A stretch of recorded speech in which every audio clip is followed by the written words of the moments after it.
First ever factory outlet Mukunda jewellery KPHB Kothapet Khammam Somajiguda Hanamkonda. నమస్తే రమగారు. నమస్తే జయ. మంచి స్టోరీ చెప్తారండి?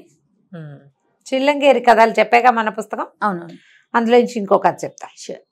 ఇవేంటంటే లైఫ్ కి దగ్గరగా ఉన్నాయి అనిపిస్తుంది అనమాట.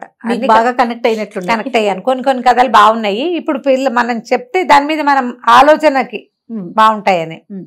ఈ చిల్లంగేరి గ్రామంలో చలమయ్య అని ఒక మోతుపరి ఉన్నారు.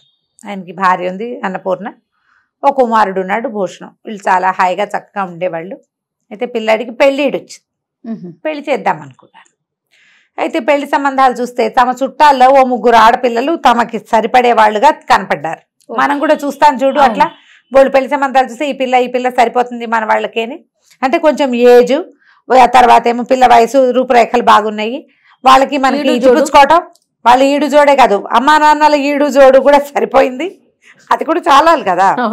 ఆలోచించుకుని ఈ 3 అమ్మాయిల్ని కొడుక్కి చెప్పారు. పిల్లాడు ఏమన్నాడు, నాకేం అభ్యంతరం లేదు, మీరు ఎవరో ఒకళ్ళని సెలెక్ట్ చేయండి అన్నాడు.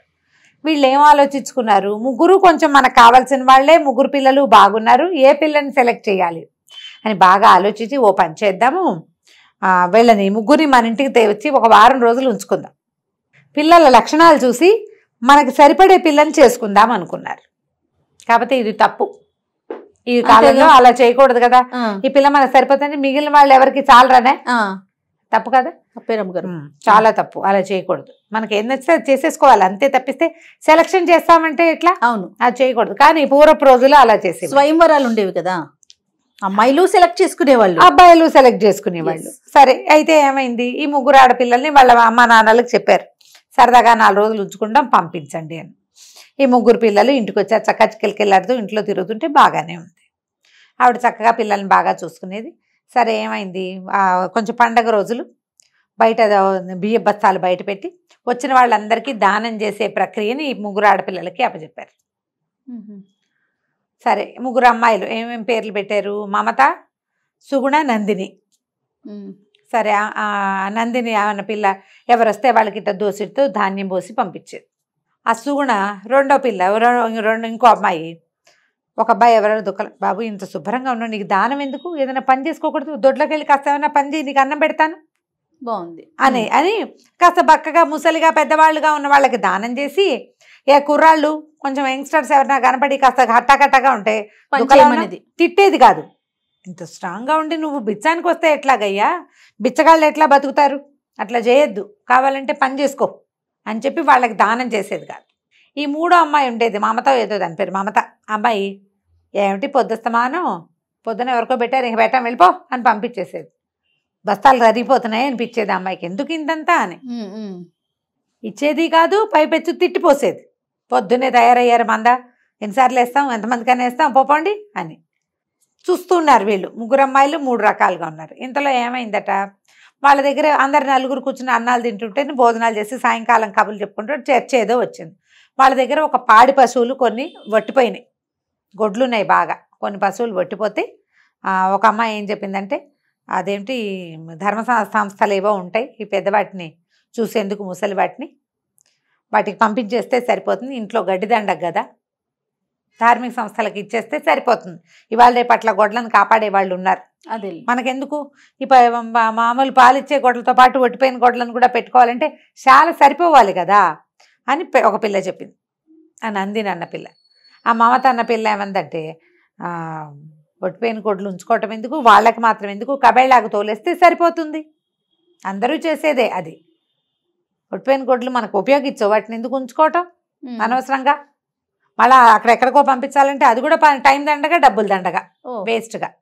3వ పిల్ల సుగుణ అన్న పిల్ల మాత్రం, అమ్మాయి ఏమందంటే, అదేంటి ఒట్టిపోతే మాత్రం ఇంతకాలం అవి సేవ చేయటం వల్లే కదా మనకు పాలు నీళ్లు, ఎన్ని పాలు పెరుగు ఇన్ని వచ్చినాయి, ఏముంది గొడ్డు వట్టిపోతే గడ్డి తింటుంది, కనీసం పేడైనా వేస్తుంది, అదైనా పెంట పొక్కి యూజ్ అవుతుంది, ముసలైపోయాక వదిలేస్తామా, కావాలంటే ఇంకో చిన్న చాలేసి పెద్దవాటిని మాత్రం ఆ శాలలో వేస్తే సరిపోతుంది, ఉన్న శాల చాలకపోతే ఇంకో శాల వేసుకోవాలి,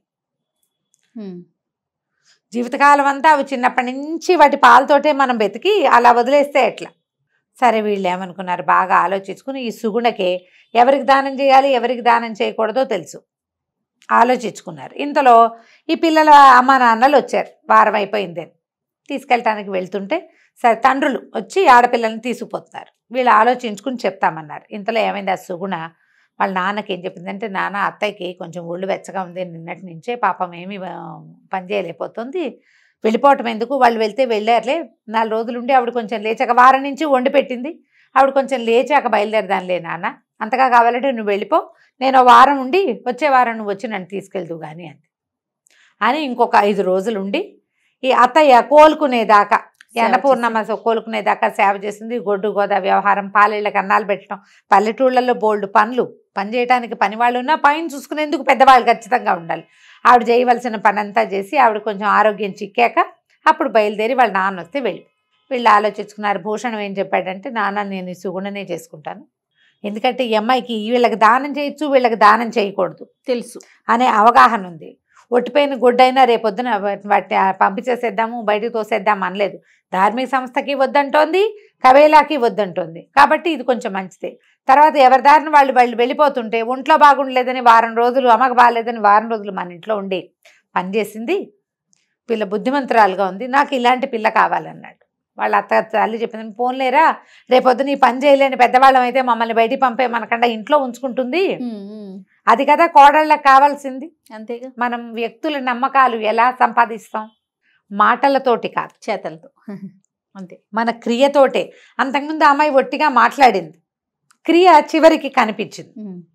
క్రియతోటే మనం ఎవరినైనా గెలుచుకోగలుగుతాం. ఇలాంటి కథలు అప్పుడప్పుడు వినండి. ఇవేంటంటే నిజంగా మీ లైఫ్లో మార్పు వస్తుందని అనుకోవద్దు. చివరికి అబ్బాయి సుగుణని పెళ్లి చేసుకున్నాడు. ఆ 2 పిల్లలకి మా పిల్లగాడికి ఈ అమ్మాయి సూట్ అవుతుంది అని చెప్పేశారు. ఇలా ఆడపిల్లల్ని సెలెక్ట్ చేయమని చెప్పట్లేదు ఈ కథ, అందుకు కాదు చెప్పింది. ప్రధానమైనది ఏంటంటే మన ప్రవర్తన మిగిలిన వాళ్ళల్లో ఒక పాజిటివ్ వైబ్ని కలిగించాలి. మొన్న ఈ మధ్య ఎవరో పెట్టారు మెసేజ్ నాకు, పెళ్ళై ఎక్కువ కాలం ఏం అవ్వలేదు అమ్మాయికి, ఒకళ్ళు నాతో మాట్లాడారు. వాళ్ళ ఇంట్లో అంతా ఆడబడుచు పెత్తనం, నాకు సరదాలు ఉంటాయి, నాకు ఉద్దేశాలు ఉంటాయి, నేనేం చేయాలన్నా ఎంతసేపు మా ఆడబడుచుని అడగాల్సి వస్తుంది అని. ఈ పెళ్ళై సంవత్సరం కూడా కానీ చిన్న పిల్లకి అత్తవారింట్లో అన్నీ ఇవి నాకే కావాలన్న ధోరణే ఉండకూడదు అనిపిస్తుంది నాకు. చిన్నపిల్లవు కదా, పెద్దవాళ్ళు చెప్పినట్టు చేస్తే సరిపోతుంది కదా. హక్కుల కోసం పోరాడతాం మనం, బాధ్యత తీసుకోగలుగుతామా? అది ఆలోచించాం.